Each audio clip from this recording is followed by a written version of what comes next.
already knew I had him because there was simply no competition out there for me. But let's just look at it objectively. You had this average Black American guy who now was able to choose between what he was dealing with before and somebody completely new. And let me tell you, the moment I stepped into that man's life, he really didn't know how to deal with my femininity because I was not loud. I was not screaming. I was not trying to, be louder than him. I didn't interrupt him because that's not something that I learned from home. If somebody would speak, and especially a man, you would let that man speak and then you would listen and then say whatever you have to say, right? So I was clean. I cooked. He didn't know what it was when a woman is actually in the room asking him, like, do you want something to drink? Before I got myself something to drink. Do you want something to eat? Before I started to eat my food, I would ask him, do you want to have a bite? I would come out of nowhere and just have a fruit bowl and just offer him some fruit. He didn't know none of this.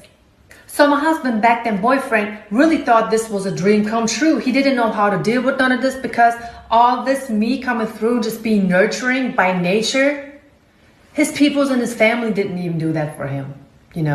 Like the family, there is no family unit. The average family, especially Black American family, has barely a family unit. There is no breakfast, lunch, and dinner at set times. And these are things that I introduced my husband to with my family. Can you imagine that impact that I had on him back then?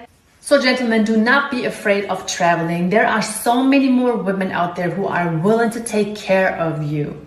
It doesn't matter if they're young. It doesn't matter if they're older. They are willing to take care of you, willing to work with you, willing to be a part of your life.